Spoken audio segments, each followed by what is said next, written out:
أعوذ بالله من الشيطان الرجيم بسم الله الرحمن الرحيم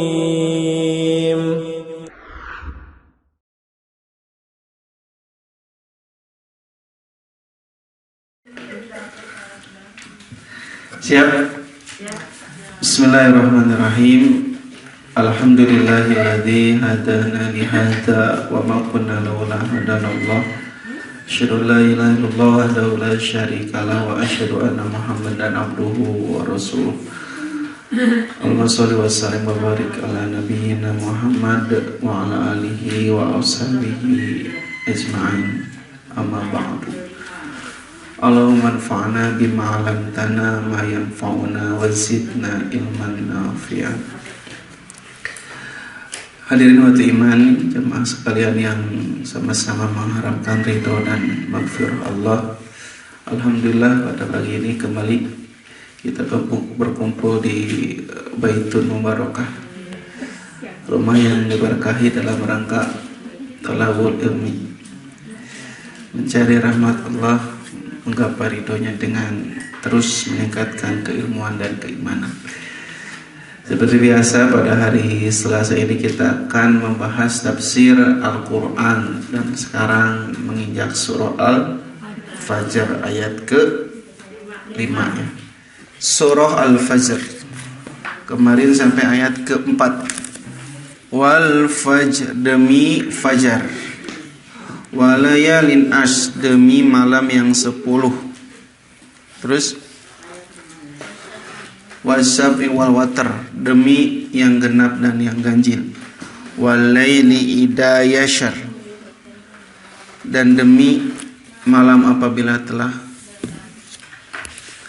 Hal fi dzalika qasamul lidhi hijr, bukankah pada yang demikian itu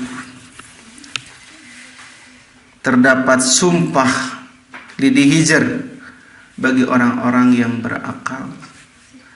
Bukankah pada yang demikian itu terdapat sumpah bagi orang-orang yang berakal? Sumpah yang mana? Sumpah yang disebutkan pada ayat pertama sampai ayat keempat. Demi fajar, demi malam yang 10, demi yang genap dan yang ganjil, dan demi malam apabila telah tiba. Nah, cenah eta teh sumpah bagi orang-orang yang berakal. Jadi sumpah-sumpah yang Allah gunakan itu agar setiap manusia menggunakan akalnya untuk merenungkan isi sumpah. Di wal fajar, kalau kamu berakal perhatikan fajar, perhatikan waktu pagi. Di sana ada keistimewaan, ada keutamaan, ada kelebihan yang harus direnungkan. Malam yang 10, renungkan bagi orang-orang yang punya berakal. Terus sampai ayat keempat, menyuruh orang-orang yang berakal. Bahasa Arabna akal, tebu akal. Jadi akal teh berasal dari bahasa Arab aklun, akal, akola, dari kata-kata akol, yang berakal, harus berakal. Jadi lamun disebutkan lidi aklin, orang yang punya akal. Tapi nahnya di Al-Quran surah Al-Fajr akal disebut hijr, tak gitu. Padahal bahasa Arabna akal teh akal. Jadi dia sungguh, tidakkah pada yang demikian itu terdapat sumpah bagi orang-orang yang berakal. Padahal hijr mah sanes akal gitu. Tapi kenapa disebutkan al-hijr di sini dengan akal? Aklun hijr. Tah hijr teh artina teh batas, Bu. Batas pencegah hijr teh. Ibu lamun menuju ibadah haji umroh aya hijr Ismail. Hijir kan? Iya, kalau nama hijir. Nah, disebut hijir Ismail. Hijir teh batas. Pencegah naon? agar orang jangan lewat ke sana saat tawaf. Disebut hijr. Hijr Ismail. Entah kalau mami dina hijr Ismail sok anu ngajagaan. Ya, kenapa? Karena dulu itu si Ka'bah teh panjang, persegi panjang, tidak kotak siga ayeuna. Terus dibangun ulang, direnovasi. Zaman Nabi kene masih hidup, direnovasi oleh orang jahiliyah. Kemudian si dana teu cukup gitu. Akhirnya dibikinkan menjadi kotak. Sisanya yang kurang bahan itu dicirian ku hijr is amun tawaf tong sampai lebet ka dinya deh, itu bagian dari Ka'bah yang asalnya panjang. Maka disebut hijr, batas pencegah orang tawaf supaya melewati belakang hijr, jangan masuk ke daerah sana. Disebut hijr. Terus dina Al-Qur'an orang Arab kalau mengatakan mencegah sesuatu suka mengatakan hijrom mahjuro. Apa artinya? Semoga Allah menghindarkan bahaya dari saya dan dari kamu. Hijrom masuro. Hijrom teh mencegah, batas. Gitu. Terus aya oge hijr hajaro. Dalam Al-Qur'an surah Al-Furqan ya Bu ya, bahwa dalam Al-Qur'an ada laut yang asin dan yang tawar. Di sana ada hijr, ada batas yang mencegah tidak bercampurnya laut yang asin dan yang tawar. Dalam ayat ini Allah berfirman bahwa akal itu disebut hijr. Padahal bahasa Arabna akal mah akal atau albab, ulil albab, orang yang memiliki akal. Jadi yang disebutnya hijr ini bukan makna asli Bu, ini makna kiasan, makna pinjaman. Ya, sungguh bukankah pada demikian itu terdapat sumpah bagi orang yang memiliki akal yang menjadi pencegah, menjadi batas yang bisa mencegah orang dari berbuat dosa. Makanya kata Ibnu Katsir di sini, maksudnya bagi orang yang mempunyai akal dan pemikiran, sungguh akal itu dinamakan hijr, pencegah, karena ia mencegah pemiliknya dari melakukan perbuatan dan melakukan ucapan yang tidak layak baginya. Jadi disebut hijr akal, karena dengan akal bisa mencegah dari perbuatan dan perkataan yang tidak pantas. Itu disebut hijr teh. Jadi dengan akalnya orang bisa tercegah dari perbuatan yang tidak pantas. Gitu. Dengan akal bisa membedakan yang baik dan yang benar, yang salah dan yang bentuk, yang hak, yang hitam dan yang putih. Itu akal. Jadi lamun sadaya jami menggunakan hijr pasti mual aya nu maksiat ka Allah. Karena secara otomatis akal itu membenarkan yang benar dan mensalahkan yang salah. Ya, nu mabok, mual mabok upami sadar betul akalna. Makanya yang mabok itu suka menghilangkan akal sehat gitu, Bu. Nah, di sini sumpah-sumpah yang Allah firmankan itu sebagai pelajaran bagi orang-orang yang memiliki akal agar digunakan. Maka Nabi pernah memuji bahwa orang yang paling pintar, paling cerdas itu orang yang menggunakan akal. Nabi pernah ditanya, man ahsanuhum, siapa orang yang paling afdol gitu.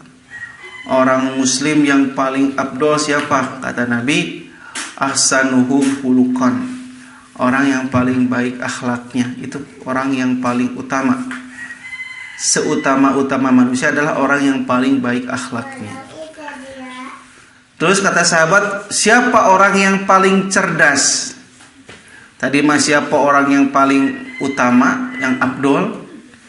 Yang kedua Nabi ditanya siapa orang yang paling cerdas? Kata Nabi, orang yang paling banyak mengingat mati. Huwal aqyas, dialah orang yang paling cerdas yang menggunakan akal pikirannya. Jadi orang yang paling hijr, orang yang memiliki akal yang paling cerdas adalah orang yang selalu mengingat yang namanya kematian. Itu paling cerdas. Nah, paling cerdas karena dia akan mempersiapkan amalan yang terbaik untuk menjemput mati itu. Maka kata Nabi, al-aqyash, dia adalah orang yang paling cerdas. Tapi ibu kalau kadu ijo namina aqyas. Non aqyas teh yang paling cerdas. Al-aqyas gitu ya. Jadi yang disebut al-hijr di sini adalah batas. Gitu. Terus al-hijr juga bisa diartikan yang bisa mencegah pemiliknya dari perbuatan yang melalaikan. Jadi dua, yang tidak pantas dan yang melalaikan. Gitu. Kamari di Balaendah ya Bu, aya puta-puta marabok.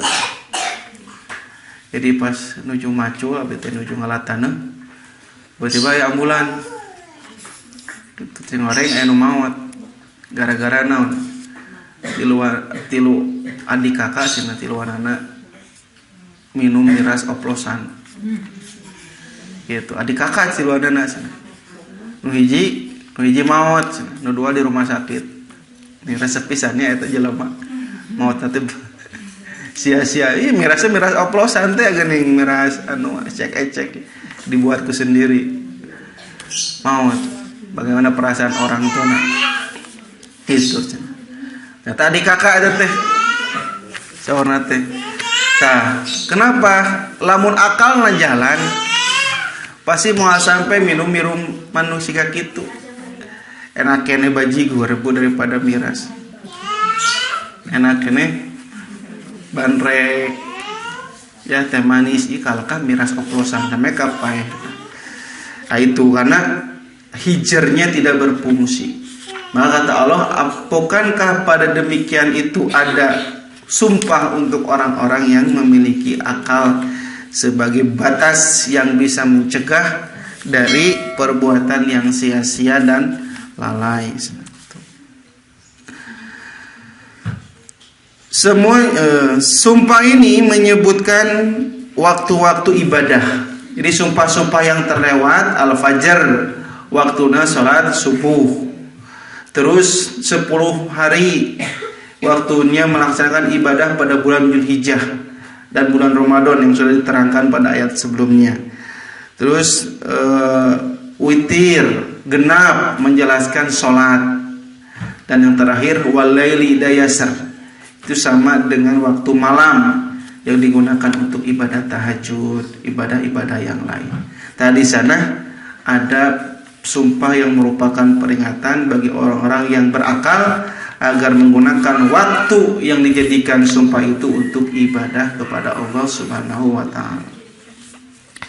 Itu yang dimaksud dengan hal fi dzalika qasamul lidhijjah. Sekarang masuk ayat ke-6. Alam taro kaifa fa'ala rabbuka bi'ad. Apakah kamu tidak memperhatikan bagaimana Tuhanmu berbuat terhadap kaum Ad? Tidakkah kamu perhatikan bagaimana Tuhanmu berbuat kepada kaum Ad? Alam taro kaifa fa'ala rabbuka bi'ad. Gitu ya.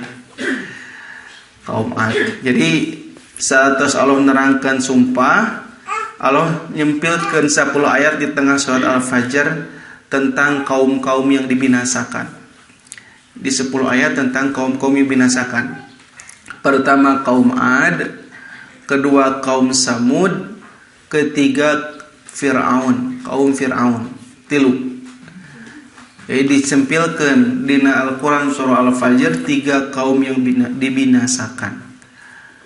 Kalau kaum Fir'aun itu yang diutus Nabi siapa Bu? Nabi Musa. Lamun Samud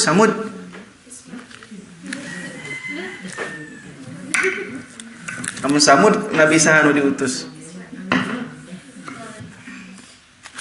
Nabi Soleh. Ibu udah dibahas ya dina surat naon? Asyam. Menghilap dia tangan nih. Lamun Samud ke Nabi Soleh. Lamun Ad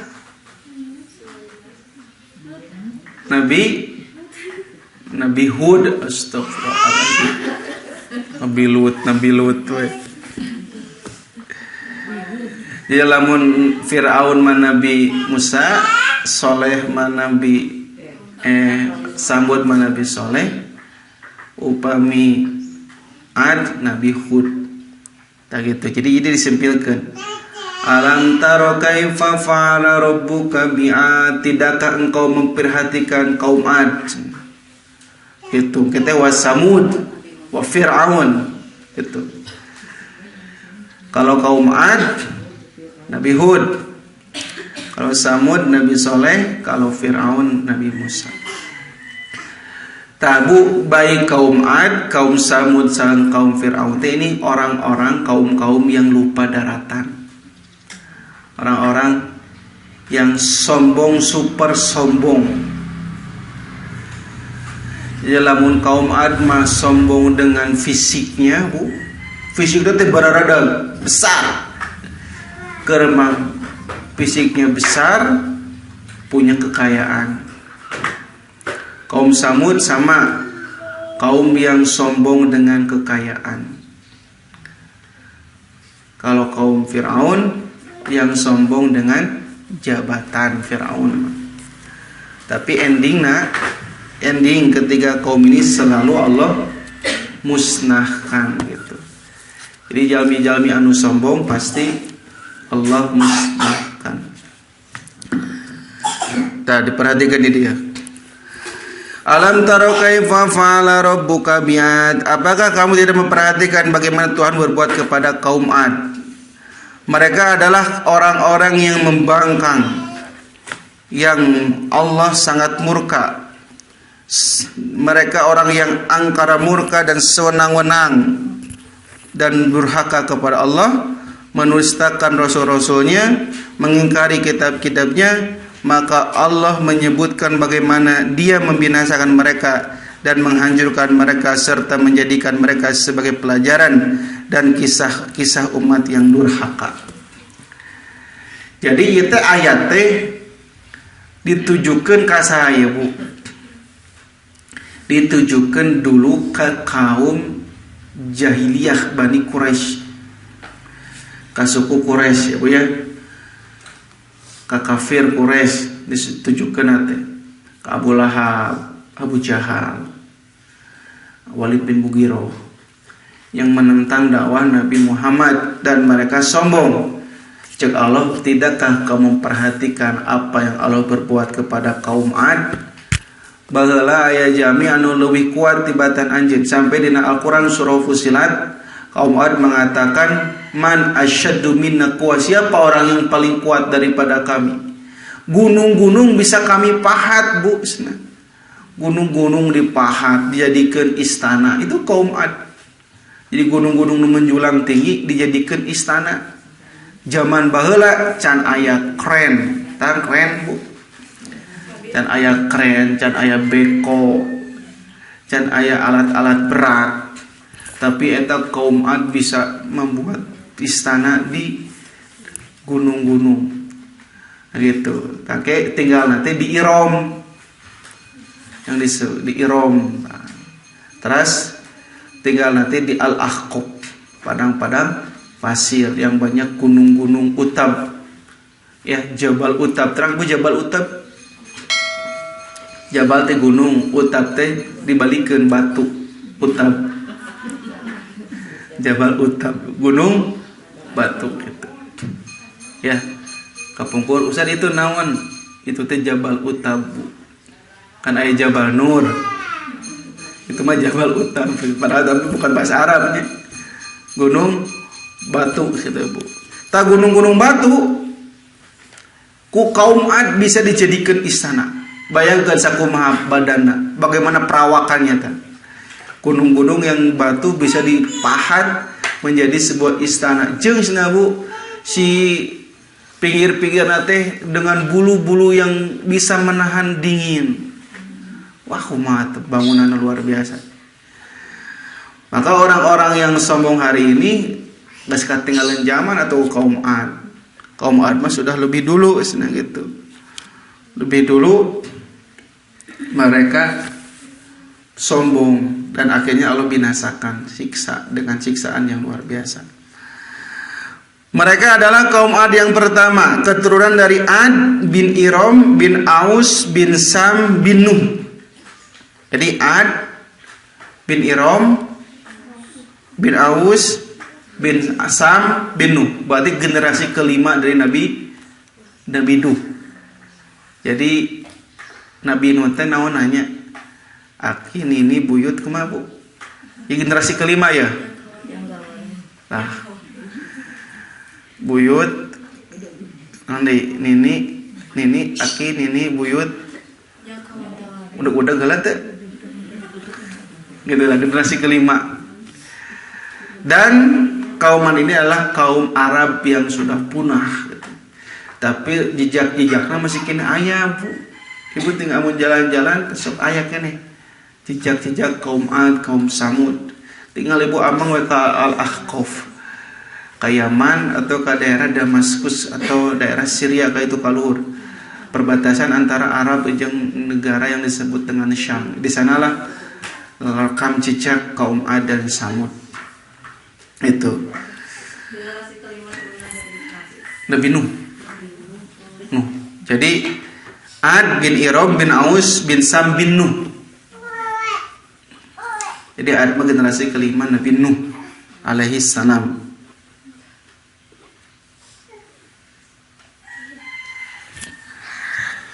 Mereka adalah kaum yang diutus kepada Nabi Hud. Mereka adalah kaum yang diutus kepada mereka Nabi Hud alaihissalam.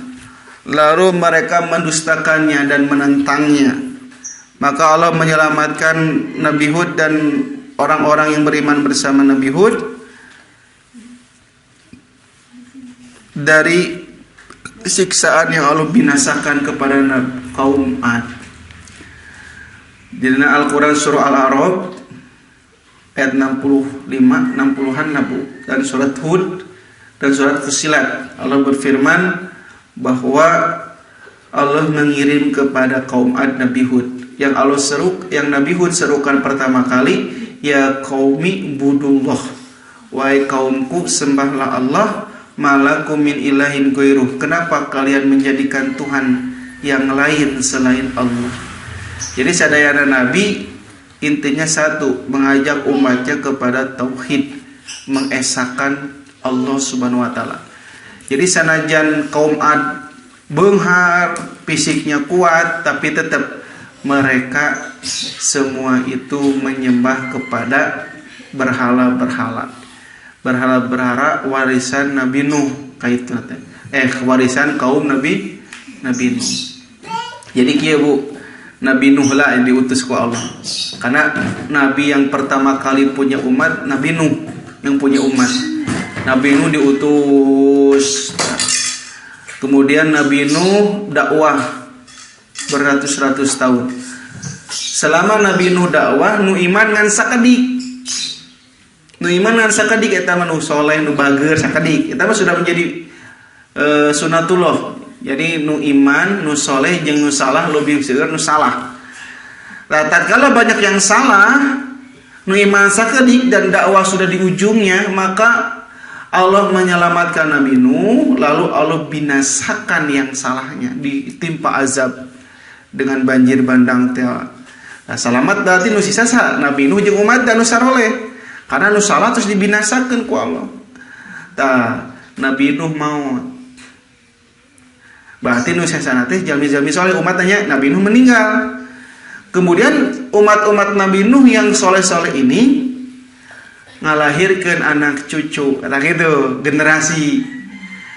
Pas tos Nabi Nuh maut, nu sarolehna maot tah anak cucuna anu jarahat deui teh bantangul deui teh asa dicarek deui berhala deui kitu tah. Ibu Ramana mah saroleh teh.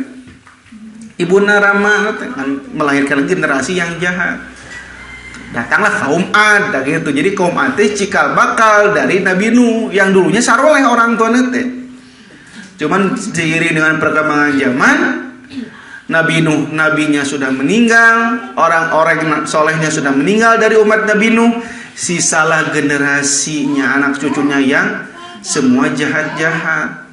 Kupur deui ka Allah, kirim deui nabi. Saha Nabi Nuh dikirim? Nabi Hud. Teh sami Nabi Hud teh kitu. Dakwah ka kaum Ad. Nu iman sakadik, nu soleh sakadik, sesa nu jarah, nu paling banyak nu jahat. Maka Allah azab. Kenu sarot nu jarahatna maraot yang sudah pada meninggal, maka yang tersisa adalah kaum Nabi Hud yang soleh-soleh. Nabi Hud meninggal, nu solehna maraot, sisana generasi berikutna jahat deui gitu. Jadi anak cucu nu jahat teh Bu didatangkeun deui Nabi soleh terus sampai Nabi Muhammad. Jadi pergantian para nabi itu seiring dengan banyaknya orang-orang yang kufur kepada Allah, maka setiap nabi diganti. Tak aya nama Nabi Muhammad nabi terakhir, moal deui aya nabi, tapi diganti ku ulama. Al ulama warasatul anbiya. Dulu mah setiap pergantian kaum terjadilah kaum-kaum yang membangkang, diutuslah nabi. Setiap kaum ganti nabi sampai Nabi Isa alaihissalam. Nah, puncaknya Nabi Muhammad, nabi yang terakhir begitu. Ini otomatis lah. Jadi orang yang sombong dengan kekuasaannya, yang sombong dengan fisiknya, dengan badannya, dengan kemampuannya, pasti Allah akan binasakan. Ya, jadi aina jalma-jalma anu sombong dengan jabatan tungguan waktu nanti. Pasti Allah bakal menimpakan azab seperti yang ditimpakan ke kaum Ad. Ya jadi jabatan mah mengalami kelebihan potensi yang mengakibatkan kalian lupa daratan, wahai kafir Quraisy, Abu Jahal, Abu Lahab dan yang serupa dengan mereka pada hari ini. Allah pasti akan binasakan. Depira Bu dibinasakan teh ku angin. Kaum Ad teh disiksa ku angin yang berlangsung selama 7 hari ya berturut-turut. Sebenarnya kaum Ad teh disiksa ku angin, terus ku suara yang mengguntur. Jadi siksaan teh naon? Pertama angin, ya Bu, angin teh berlangsung selama 7 malam 8 hari. Angin yang dingin, tapi karena anginan dingin sangat kencang. Itu angin. Namun ayeuna naonnya? Twister, puting beliung, ku angin. Bayangkeun 7 terus ya. Angin 7 hari berturut, 8 hari berturut. Ku angin. Terus suara yang mengguntur. Tukar suara naon? Tas suara itu menimpa mereka seperti sampah dengan suara itu. Ya ibu lamun ibu dikeun dar si suara tengah jelenging. Apa? Kelanya tosan. Suara angin yang suara yang mengguntur. Jadi angin dan suara. Terus dengan angin yang menampakkan hujan, yang menampakkan awan yang hitam. Orang kaum Ad nyangka aya awan hideung ya, sehingga sigana bakal hujan.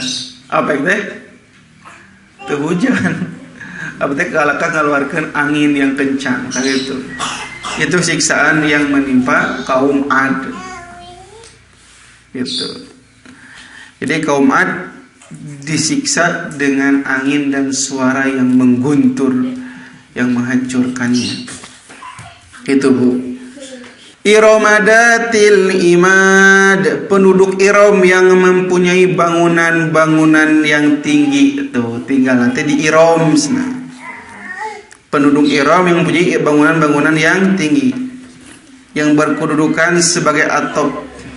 Jadi itu menerangkan kaum Ad, yaitu penduduk Iram.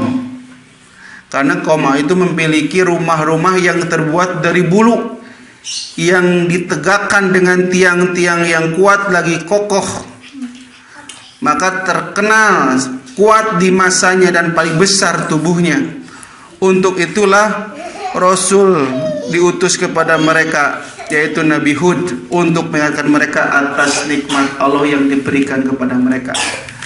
Allah memberikan nikmat kepada kaum Ad dengan tubuh yang kuat, perawakan yang besar, dan bisa membangun rumah di atas gunung-gunung, istana-istana.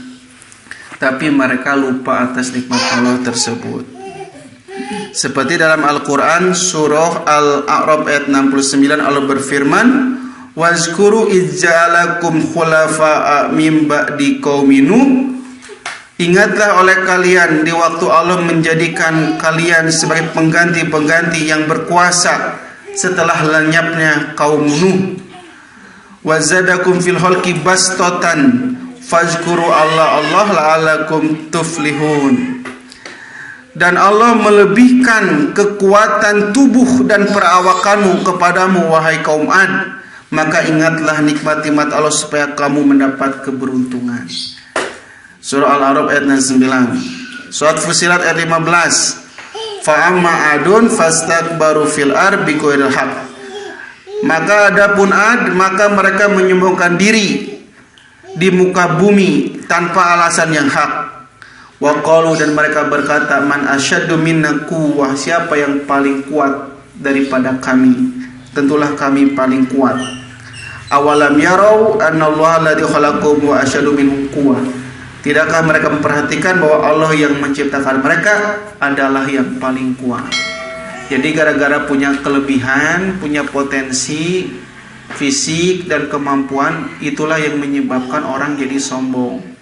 Jadi rata-rata lamun leuwih ti batur sok menimbulkan kesombongan. Eta teh percis kaum Ad. Sehingga akhirnya nu beunghar sombong dengan kekayaannya, yang punya jabatan sombong dengan jabatannya. Ingat, semua itu adalah titipan, malah berlangsung lama. Ada yang lebih sombong daripada kamu, lebih kuat, badannya besar, kekayaannya lebih kaya daripada kalian. Tetap yang namanya sombong, ujung nanti pasti Allah binasakan. La yadkhulu jannata man kana fi qalbihi misqal dzarratin min kibrin. Tidak akan masuk surga orang yang ada kesombongan walaupun sebesar biji zarah dalam hatinya. Inu aya sombong sakedik mau masuk surga. Anu baru hari. Ya, dina mata najwa aya anggota dewan dari PDIP sombong. Saya bisa jadi anggota dewan ini dengan kemampuan saya. Itu pokok dan memilih rakyat. Ya, dia berkata saya. Selanjutnya, allati lam yukhlaq misluha fil bilad, yang belum pernah dibangun suatu kota seperti itu di negeri-negeri lain. Can aya zaman harita kota-kota yang mewah, yang megah seperti kota yang dibangun oleh kaum Ad. Artinya belum pernah ada satu kabilah pun yang diciptakan seperti mereka di negeri manapun, karena mereka memiliki kekuatan yang dahsyat, keras, lagi perawakan yang besar-besar. Mujahid mengatakan bahwa Iram adalah satu umat di masa dahulu, yakni kaum Ad pertama yang kuat-kuat. Jadi kaum yang kuat, sangat kuat daripada umat-umat ayeuna. Jadi dulu mah bu umatnya beranda badana, kesini mengalami penurunan. Jadi dulu mah umat dahulu badannya kuat, lebih besar, umurnya lebih panjang. Ayeuna mah kadek-kadekeun semakin pendek, semakin kecil, dan semakin pendek umurnya. Badannya semakin mengecil umat Nabi Muhammad mah dibandingkan umat-umat Nabi dahulu. Ya, gitu. Jadi lamun aya film dinosaurus teh mah bararada kan? Ya, memang dulu jalmina leuwih badag tibatan dinosaurus. Ieu tong dibayangkeun dinosaurus jeung urang ayeuna. Beureun dinosaurus teh dombana lah mun ayeuna. Nyata dah umat Nabi dahulu kan badannya besar-besar, gunung wae dipahat tuh, bayangkan ku ibu, gunung dipahat. Kumaha carana? Data aya kren, data aya beko, berarti badannya lebih besar. Gitu. Tong dibayangkan sih umat ayeuna gitu. Allati lam yukhlaq fil bilad, yang belum pernah dibangun seperti itu di negeri-negeri lain. Maksudnya imad, yang dimaksud dengan imad karena ketinggian yang tidak terbandingkan dengan yang lain. Dan mereka mengatakan bahwa kaum Ad membangun bangunan yang tinggi di atas bukit-bukit pasir Al-Ahqab yang belum pernah dibangun di kota-kota selain negeri kaum Ad. Gitu. Jadi dibangun di padang pasir yang banyak batu-batu. Gitu. Makanya lamun ngabangun di atas gunung kudu kumaha Bu pondasina. Waduh, sabarangan pondasina ge Bu. Kancan pondasina kudu bener-bener kuat. Nya seueur ayeuna zaman ayeuna anu bikin gunung di lereng-lereng bikin rumah di lereng gunung geuning. Di daerah Pamengpeuk Banjarannya, lamun urang wihti Banjaran lewat Pamengpeuk katinggal di luhur gunung aya rumah ageung geuning. Nu ngaruman tah pabrik pokona mah. Ieu kumaha cara bikinna? Ieu mah sudah duluan kaum Ad. Leuheung di urang mah kau lamun bikin rumah di gunung-gunung teh seueur keneh pepohonan, tangkalnya jadi mudah untuk dihancurkan. Ayeuna mana gunung batu di padang pasir kumaha ngahancurkeunna Bu? Ai di takolan ku pahat pada menghabiskan waktu yang sangat lama dan melelahkan. Tapi Allah menyebutkan kaum Ad bisa. Nah, harita Allah berikan keistimewaan kaum Ad bisa membangun bangunan yang tinggi di gunung-gunung. Gitu. Disebutkan dalam hadis, seorang dari kaum Ad dapat mengangkat sebuah batu yang besar seperti bukit. Bu, cek nabinya, satu orang kaum Ad bisa ngangkat batu yang batunya itu sebesar bukit. Luar biasa. Lalu ia memikulnya dan menimpakannya kepada satu penduduk desa, maka binasalah mereka. Jadi nyandak batu yang sebesar gunung itu bisa kaum Ad. Terus dialungkeun ka desa ieu, di luhur aya desa alungkeun tak bisa hancur ku kaum Ad mah. Saking hebatna perawakan kaum Ad. Jadi aderai meleh lah kaum Ad mah. Aderai yang binaraga teh eleh. Ya, ku kaum Ad. Batu atuh segede gunung diangkat. Itu luar biasa kaum Ad. Tapi sudah yang Allah berikan kelebihan-kelebihan kepada mereka berupa fisik yang kuat ternyata digunakan untuk menyimpang di jalan Allah. Akhirnya mah dibinasakan. Jadi ayeuna pejabat-pejabat, orang kaya, siapapun yang sombong dulu ada yang lebih kuat daripada kalian, tetap Allah binasakan tepira ku angin. Nah, ayeuna lamun aya nu siga kitu, hati-hati. Itu ciri-ciri Allah akan membinasakannya. Itulah kaum yang pertama, kaum Nabi Ad. Insyaallah ke kaum Samud yang Firaun ke dibahas mingguan payu. Sakitu lalah. Itulah kaum Ad yang Allah binasakan sebagai pelajaran bagi kita agar jangan bertindak seperti kaum Ad yang sombong dengan potensi yang dia miliki. Jadi rupa daratan saja lemah eta teh. Ya, demikian dapat disampaikan. Insyaallah kita lanjutkan di Selasa depan.